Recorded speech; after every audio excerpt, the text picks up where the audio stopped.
A Primeira Guerra Mundial dá o golpe de misericórdia nos negócios de Percival Fargo. O empreendedor americano que tentou ligar as Américas com uma gigantesca malha ferroviária vê seus sonhos desmoronar. Ele decide deixar o Brasil. Guilherme Guim está satisfeito com a derrocada do rival e a falência da Brasil Railway.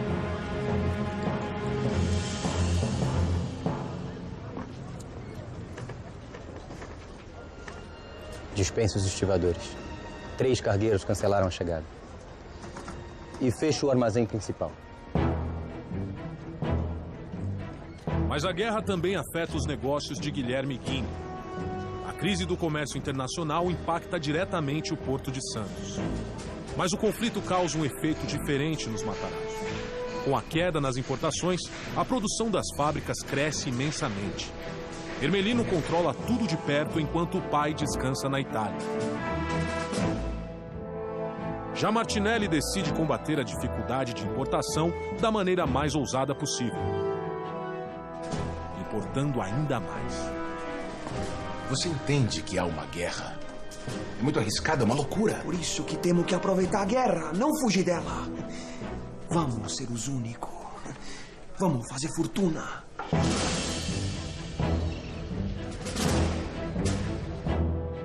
No momento de crise, as regras do jogo mudam.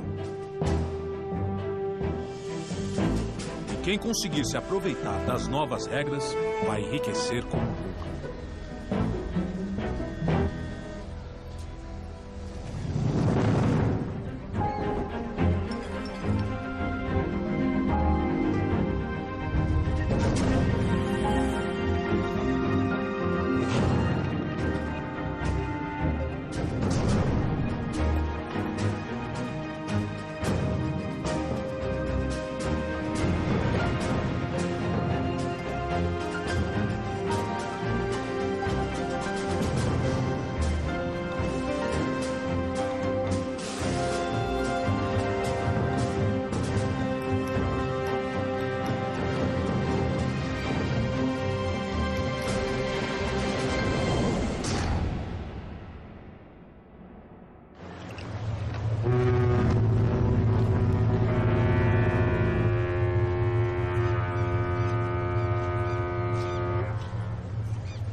Martinelli, eu não encontrei as apólices do seguro. Que seguro, Almeida?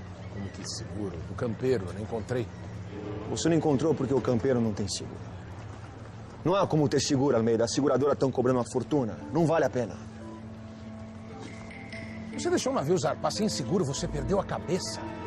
Se ele afundar, nós estamos na miséria, Martinelli, miséria. É, mas se ele não afundar, você será um homem rico. Após se associar a Mário de Almeida e abrir a própria empresa, Giuseppe Martinelli envia o Campeiro, seu primeiro navio, para a travessia comercial do Atlântico em meio à guerra.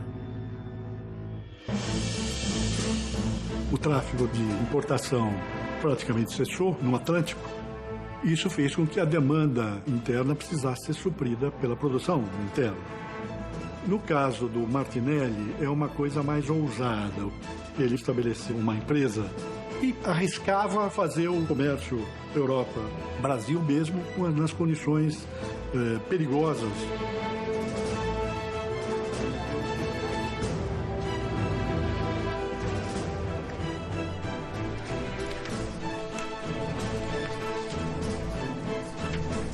Alguma notícia do campeiro? Moraldo! Senhor, ainda não.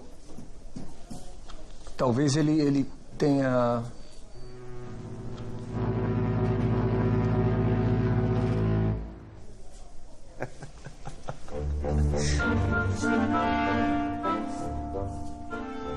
A aposta de Martinelli se paga. Após a venda de produtos brasileiros para a Europa, seu navio Campeiro retorna são e salvo, carregado de produtos importados. Martinelli e seu sócio fazem fortuna com a operação. A crise ela gera uma restrição a algumas questões, mas também ela te dá uma oportunidade para rever processos, para repensar formas, para encontrar soluções que talvez sem aquela pressão daquele momento a gente demoraria ou talvez nem fosse capaz de enxergar. Martinelli investe ainda mais nos seus negócios.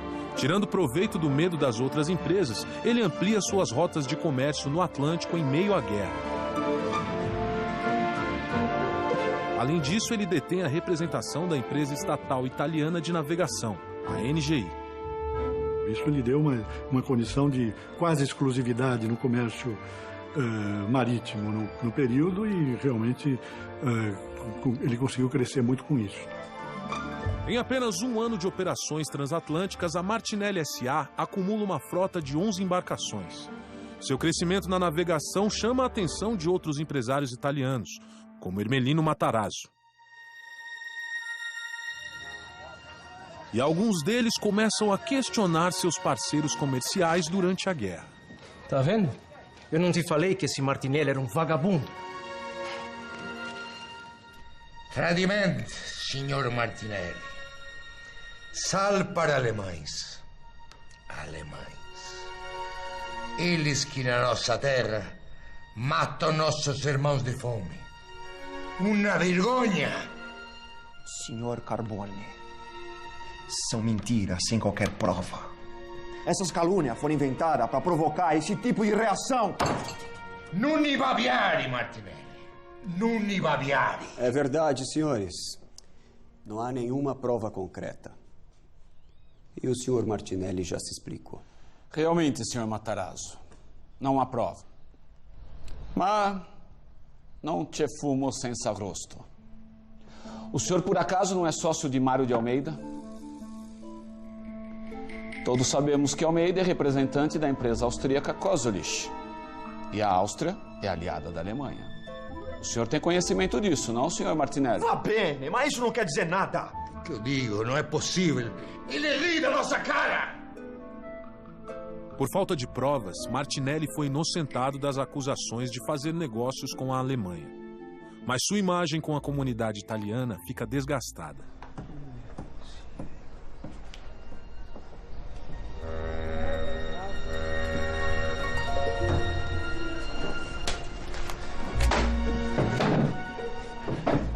Quel coglione me enganou em público. Fingiu me ajudar enquanto me passava a perna. Ermelino Matarazzo, novo representante da NGI. Martinelli, você nem sabe se foi mesmo Matarazzo. Esqueça essa história, vai. Não, Almeida. Eu não vou esquecer. Sem a representação da NGI, Martinelli é forçado a investir ainda mais do próprio capital na sua empresa de navegação. Ele compra mais embarcações sucateadas e as reforma para a perigosa travessia do Atlântico. Agora é a hora de acelerar. E quando você enxerga a hora de acelerar, nem sempre você está preparada para acelerar. Aí você tem que ter um fator que é primordial, que todo empreendedor tem, que chama coragem. Em 1917, o Império Alemão retoma a guerra submarina irrestrita no Atlântico. Todos os navios, até mesmo os civis, seriam torpedeados. Mas companhias de navegação reduzem suas operações, abrindo ainda mais oportunidades para Martinelli. Com licença, senhor. Eu venho falar em nome dos marinheiros. Eles pediram para falar com o senhor. Os riscos aumentam a cada dia. Nós precisamos de mais segurança. Antônio, seguro que temo basta. Mas, senhor, se algo acontecer... Antônio! Se os homens estão com medo de trabalhar, eu entendo. Mas tá cheio de marinheiro procurando emprego nesses tempos difíceis. Aceite minhas condições ou não, pra mim, dá na mesma. O que vai ser?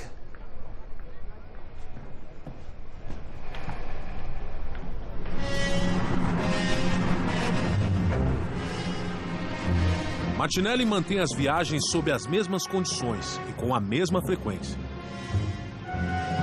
Mas pela primeira vez, a guerra atinge o Brasil diretamente. O vapor Tijuca, de uma outra companhia de navegação brasileira, é torpedeado próximo à costa francesa. Martinelli tem diversos navios na zona de guerra, próximos à costa da Europa. Morado, alguma notícia do Lapa? Não, senhor.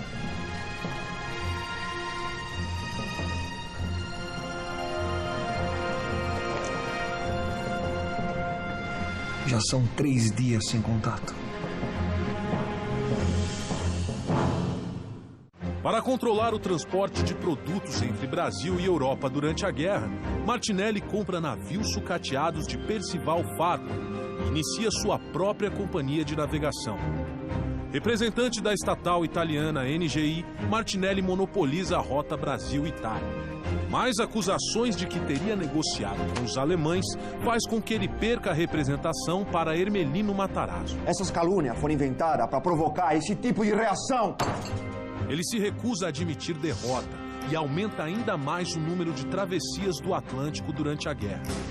Os riscos aumentam a cada dia. Nós precisamos de mais segurança. Aceite minhas condições ou não, para mim, dá na mesma. É uma jogada perigosa. E sem notícias do seu vapor Lapa há vários dias, Martinelli teme por seus negócios de navegação.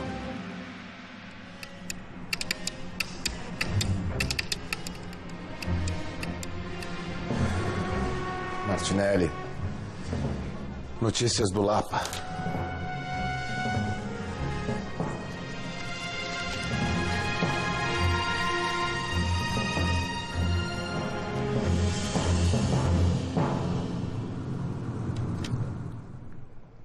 Afundaram o Lapa.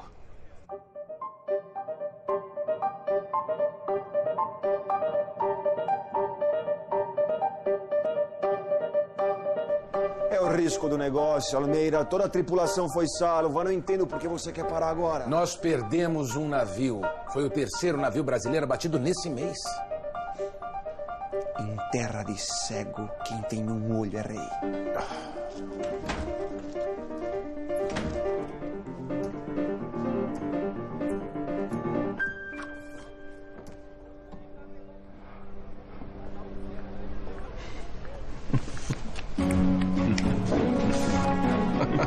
Por ser a única empresa disposta a se arriscar no Atlântico, Martinelli consegue, junto ao governo brasileiro, benefícios geralmente reservados a empresas estatais.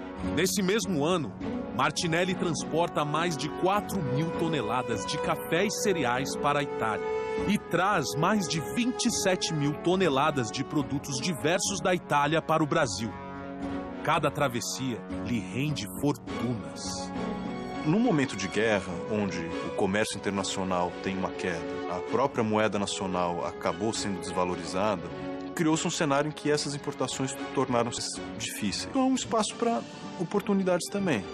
É um espaço novo para aqueles empresários que estão com suas indústrias crescendo e que têm recursos para novos investimentos, aproveitar e expandir para o mercado interno. As fábricas da família Matarazzo funcionam a todo vapor 24 horas por dia. Toda a capacidade de produção das indústrias é utilizada durante a guerra.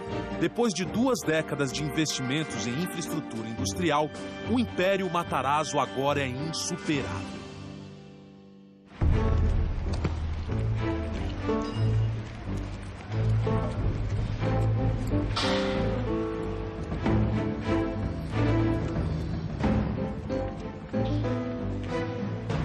Pai, espero que as coisas estejam bem na Itália. Por aqui a empresa está melhor que nunca. A produção está crescendo muito. Desculpe minha franqueza, mas para nós, o ideal seria que essa guerra nunca acabasse. Caro filho, recebemos a última carga de farinha de milho em Nápoles. E as 10.000 mulas brasileiras foram despachadas para o transporte de mantimento. A Primeira Guerra Mundial foi um momento de aumento da sua fortuna material e afetiva, as suas ligações com a terra natal. O Matarazzo até passa a viver na região de Nápoles, onde ele coordena um esforço ali de reunir alimentos e amparo àquelas populações durante esse período da Primeira Guerra Mundial. E, além disso, também contribui com dinheiro para o esforço de guerra. Mi sto qui dolenti a cantar, metti anche tu la veste bianca e schiudi l'uscio al tuo canto. Ove non sei, la luce manca, ove tu... No Brasil, Ermelino inaugura uma ala do Hospital Umberto Primo e recebe o tenor italiano Caruso para a cerimônia de inauguração. Adesso siete l'onorevole Conte Francesco Matarazzo della Casa di Napoli e São Paulo, Brasília. E na Itália, por sua ajuda humanitária durante a guerra, Matarazzo recebe o título de conde.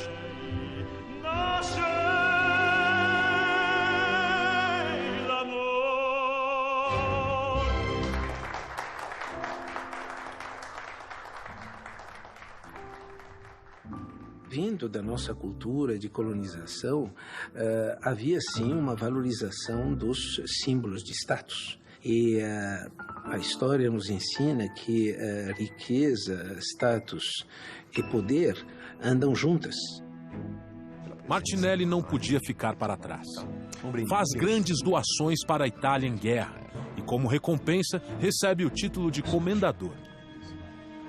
Era uma honra para ele, porque afinal ele era de origem considerado humilde.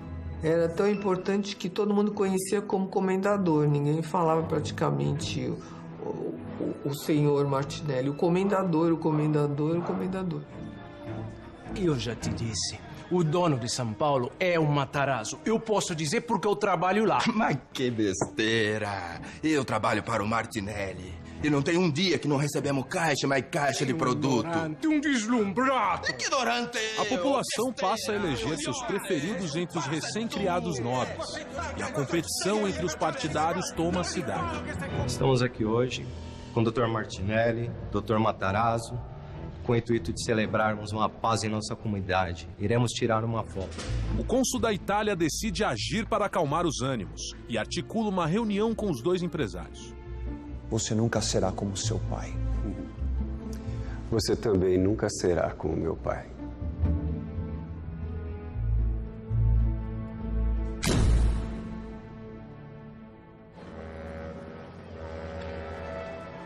A família Matarazzo lidera um crescimento de quase 200% da produção industrial brasileira.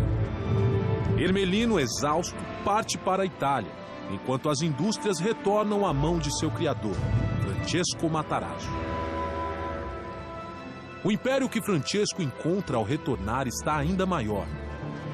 Mas esse império cobra seu preço.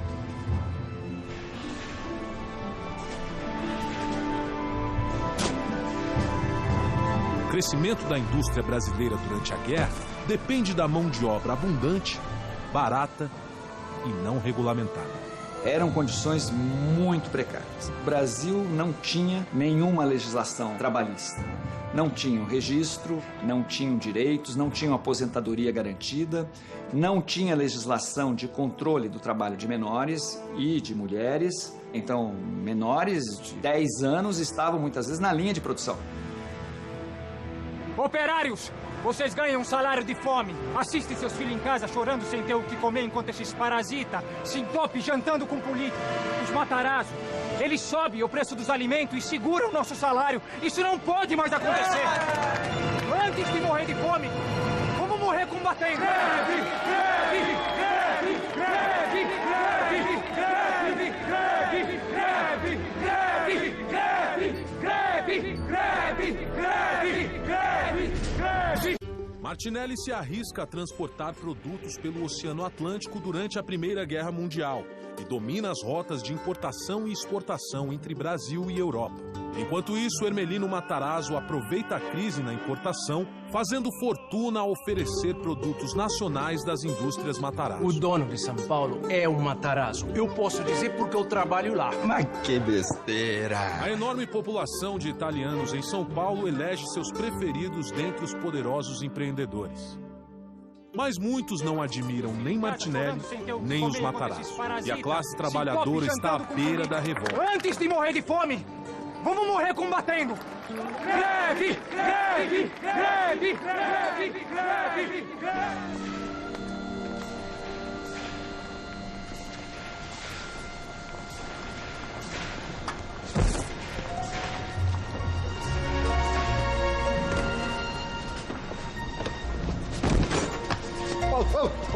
Para! Para! Para! Socorro! Socorro!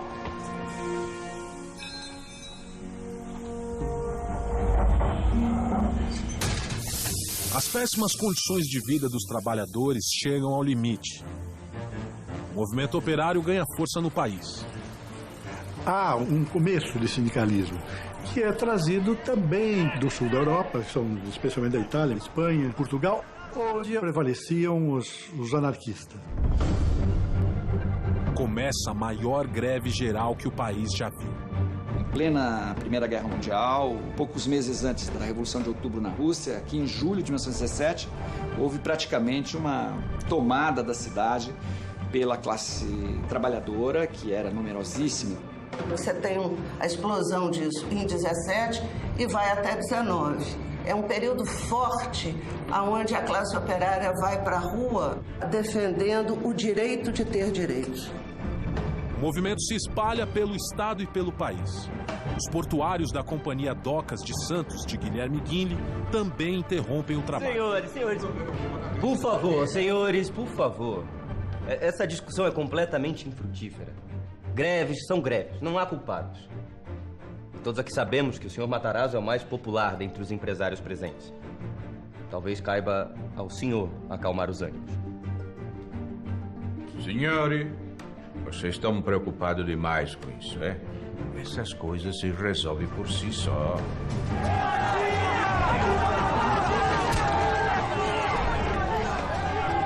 Eu já enfrentei muitas greves antes na minha vida. Eu sei como dialogar com os operários.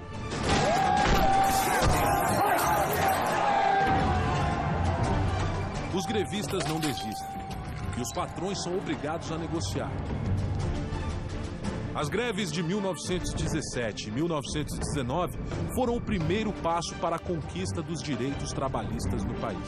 É um momento que mostra que, junto com a demografia, junto com a industrialização, junto com a modernização, havia também uma inquietação social que fazia com que a sociedade se movesse.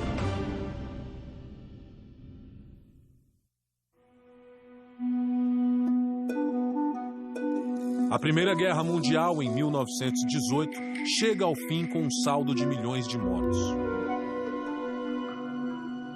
Nos 4 anos de guerra, a Martinelli S.A. acumulou uma frota de 22 navios e se tornou a maior companhia de importação e exportação do país. Mas com o fim da guerra, a travessia do Atlântico não é mais um desafio. Diversas empresas de navegação retomam suas atividades e Martinelli não tem mais a exclusividade das rotas. Os prejuízos causados pelas greves e o aumento da concorrência encurralam Martinelli. Inovação não é você fazer mais bem feito que você tem fazendo, é você fazer diferente. É quando você muda o seu paradigma. Tem uma expressão aqui que a gente fala pensar fora da caixa. Martinelli decide não se precipitar. Pensando sobre o próximo passo nos negócios, ele viaja para Lucca, sua terra natal na Itália. Foi uma oportunidade de estreitar os laços com a terra-mãe. Era uma questão de se exibir também, né? Exibir o seu sucesso.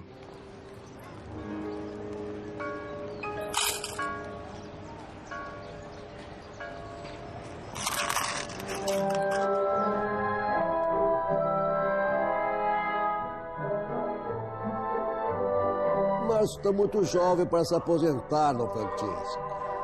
Não, Lídia, não. Eu já estou cansado, para mim chega, sabe? Isso é coisa para quem é jovem, que nem o meu filho. Sabe, Lídia, que trabalhar tanto para juntar um patrimônio como eu, dá trabalho, cansa. Mas, graças a Deus, eu agora já estou tranquilo. O Ermelino, sim, ele é corajoso, inteligente, tem cabeça boa para as coisas. E tenho certeza que o Ermelino vai ser um grande sucessor. Eu sou seguro disso.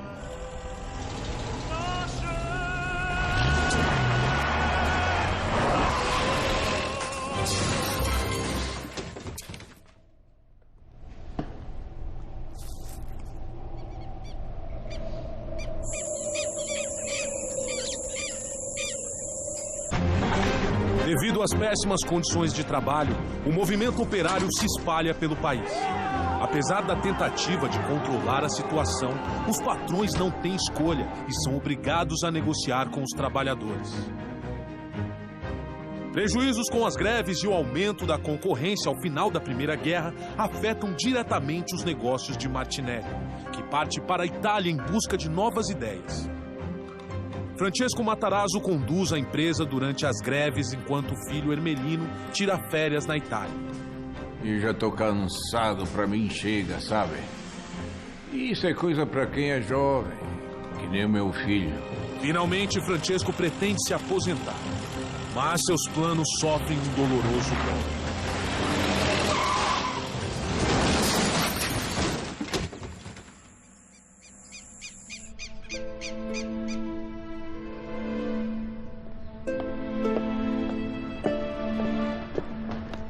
Sr. Matarazzo.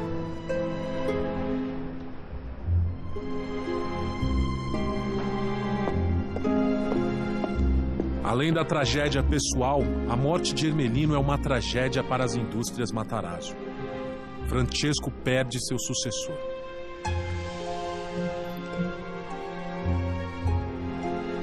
Questo adesso è tuo, Francesco.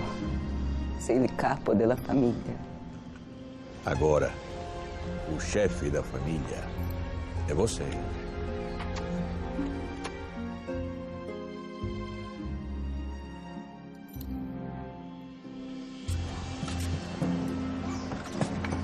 Na Itália, Martinelli acompanha o esforço de seus conterrâneos na reconstrução do país após a Primeira Guerra. Ele passa pela Torre Gwynedd, o marco arquitetônico da cidade desde o século XIV. A cidade se notabilizou pelas torres antigas da Idade Média, que eram para defesa militar, e com o tempo as torres começaram a significar o poder. Ele era muito pobre e ele cresceu vendo esses palácios que eram os ricos da região. Então ele se ligou muito nessa arquitetura. Ele é um toscano que viu a arte desde criança. Martinelli é fascinado pela construção.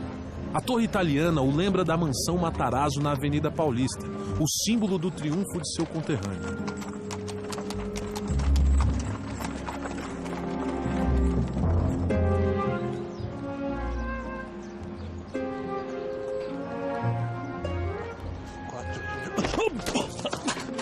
Scusa, signore.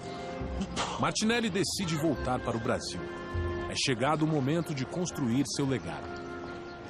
Legado é uma palavra para mim extremamente forte, né? A gente sempre se acha infinito.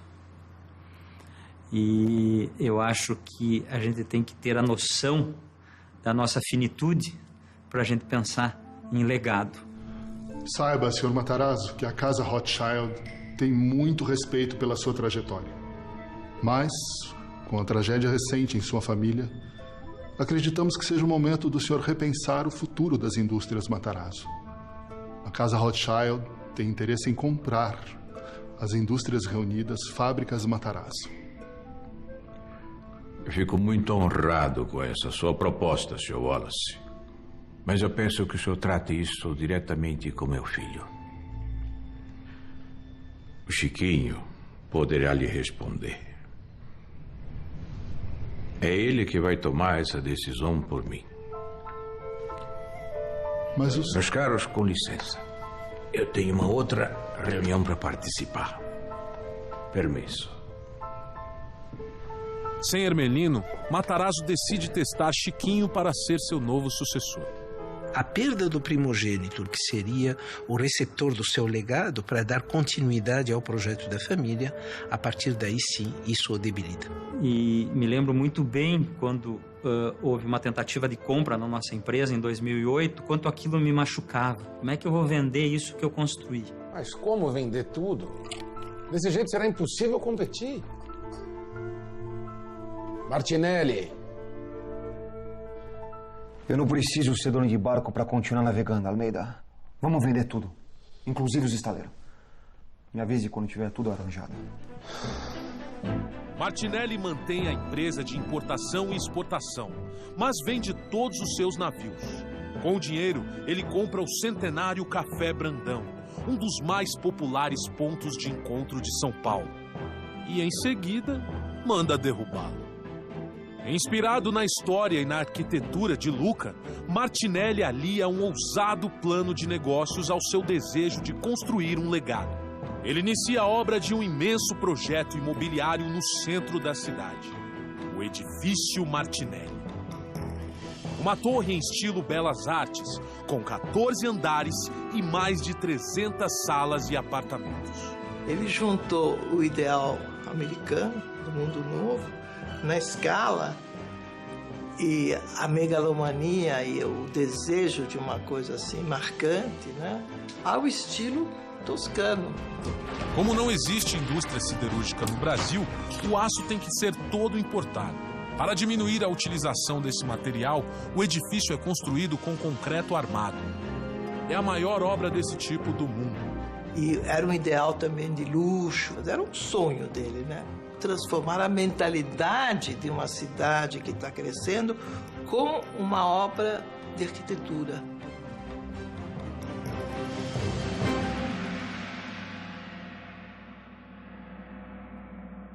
Devo dizer que eu nunca esperei vê-lo novamente aqui no Brasil, Sr. Farquhar.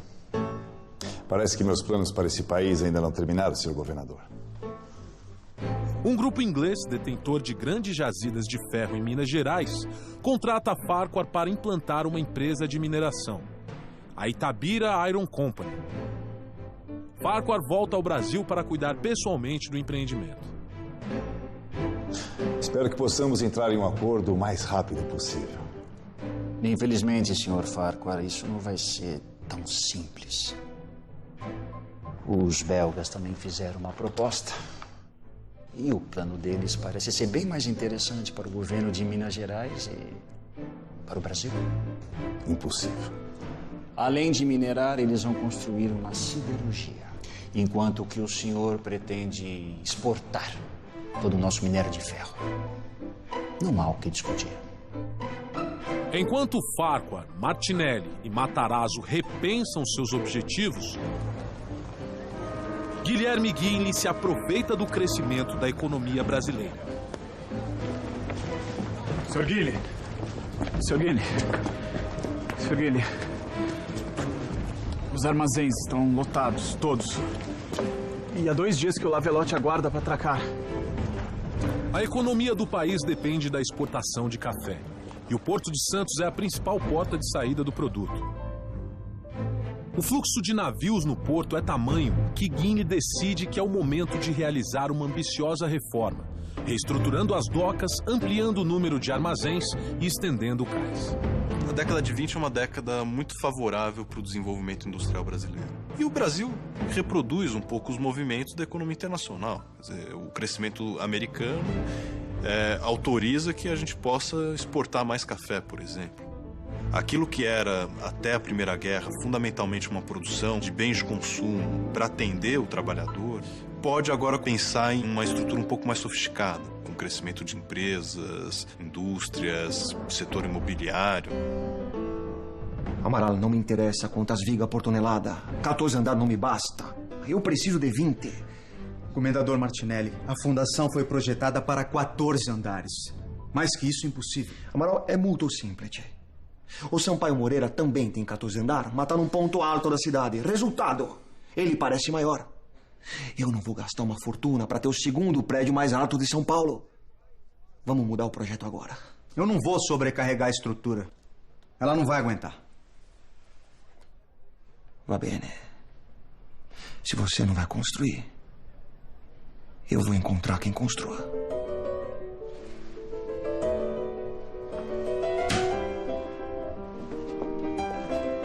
O comendador quebra o contrato com a firma de engenharia e traz seu sobrinho Ítalo Martinelli para redesenhar o projeto.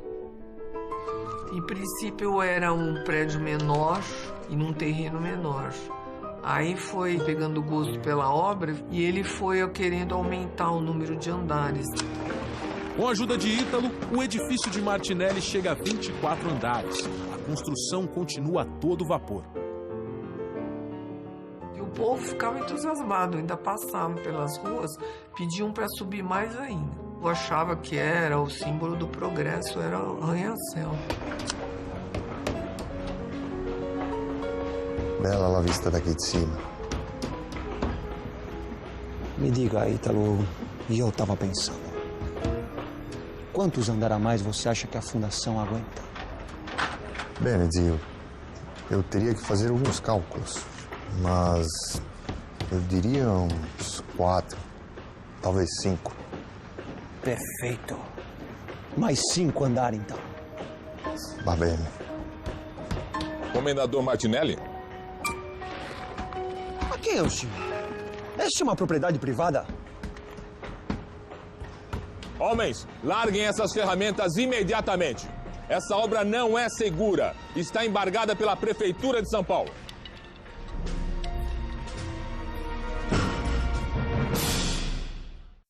Em meio a uma economia acelerada, Matarazzo perde seu filho Ermelino num acidente de carro. Ele decide testar o filho Chiquinho para ser seu novo sucessor. Martinelli reduz drasticamente seus negócios de importação e exportação. Eu não preciso ser dono de barco para continuar navegando, Almeida. Vamos vender tudo. E investe pesado na construção de um arranha-céu na cidade de São Paulo. O edifício Martinelli. Mas justo quando seu monumento está alcançando alturas sem precedentes... Homens, larguem essas ferramentas imediatamente. Essa obra está embargada pela Prefeitura de São Paulo. Não há mistério, é matemática. A fundação foi calculada para 14 andares. Eles subiram 10 a mais. É mais peso que a estrutura aguenta.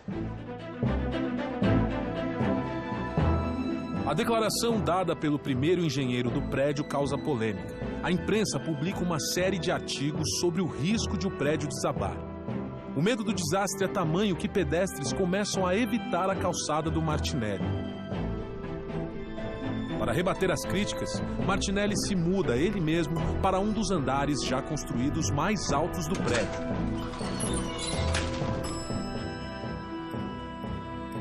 Enquanto Martinelli luta contra a publicidade negativa, Farquhar finalmente dá um passo adiante com sua empresa de mineração. A siderúrgica belga que atrapalhava seus planos vai à falência. E o presidente do Brasil, Washington Luiz, autoriza a empresa de Farquhar.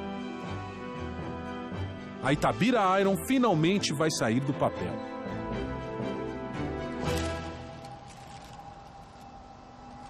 Em São Paulo, a obra do edifício continua parada. A cada dia de obra parada, os prejuízos do comendador se acumulam. Era uma polêmica da cidade. Ele estava muito magoado com isso. Ele tentou apoios financeiros e não conseguiu. Quer dizer, ninguém quis participar dessa aventura. Tenho certeza, Chateau. Meu sobrinho que fez os cálculos. O Martinelli é o prédio mais sólido de São Paulo. Você precisa dizer isso ao povo, comendador. Quem decide se a obra para ou não é o povo. É por isso que te chamei aqui.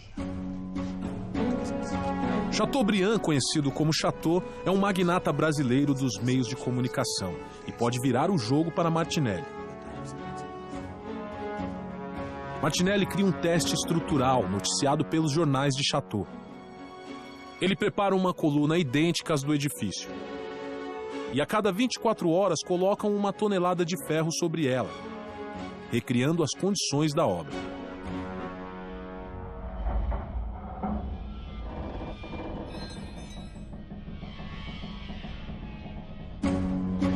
Durante 7 dias, engenheiros e a imprensa acompanham o teste, registrando alterações e possíveis rachaduras. O edifício Martinelli é o assunto do momento. Não pude aceitar a proposta, papai. Não nos restaria nada, a não ser o capital de venda da empresa. Tentei negociar, mas eles são bastante irredutíveis. Ingleses. Bom, senhores, eu tenho que ir. Senhor Tavatini, mi piacere di vederla. Stasera, papà.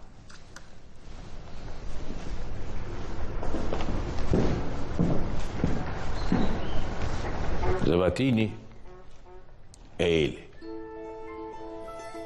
O Chiquinho está preparado. Ele vai ser o meu sucessor. Providencia tudo o que for necessário. Dom Francesco, será que o Chiquinho não é jovem demais para tamanha responsabilidade?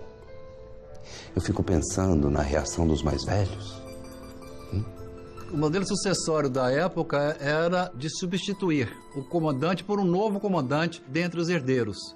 O Conde Chiquinho era muito próximo do pai e era amado como os demais filhos, mas era o que estava mais próximo dentro da atividade industrial.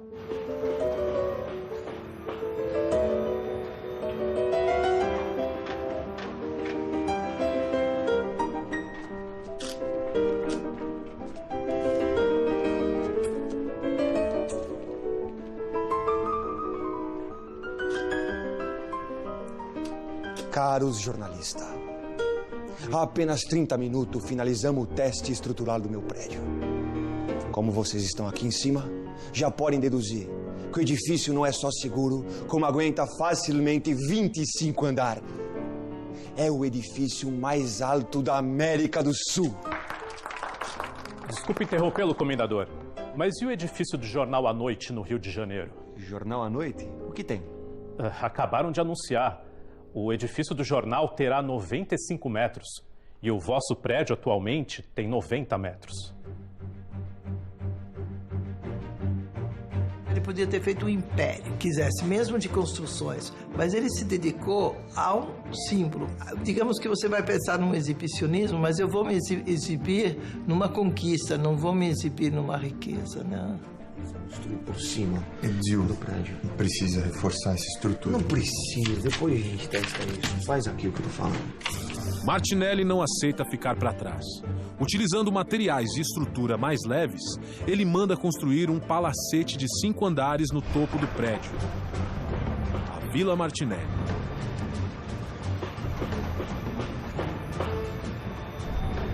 Com a vila, seu prédio atinge 30 andares e 105 metros de altura.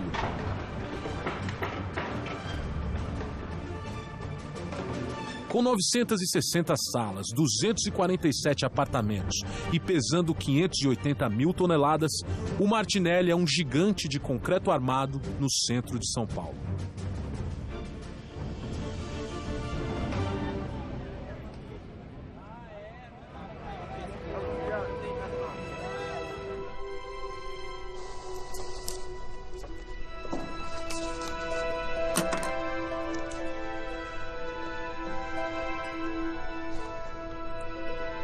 Eu não posso assinar isso, papá.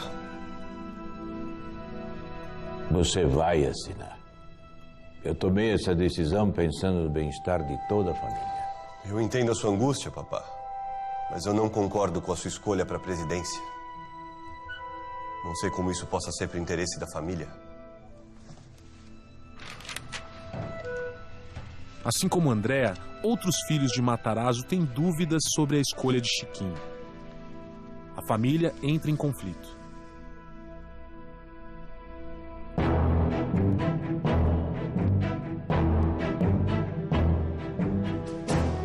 Com a quebra da Bolsa de Nova York, os negócios de importação e exportação de Giuseppe Martinelli despencam. Tá percebendo que o nosso negócio não acabando? A crise é tão forte que o italiano pega gigantescos empréstimos para saldar suas dívidas. Com o mundo entrando na depressão, o fluxo de embarcações do Porto de Santos também despenca. Guilherme Ghini percebe que as reformas das docas que iniciou serão inúteis.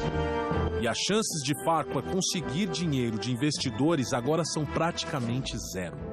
O projeto da Itabira Iron é adiado mais uma vez. Já a crise das indústrias Matarazzo não é financeira, é familiar. Sem a assinatura de todos os filhos no testamento, o futuro de sua empresa não está garantido.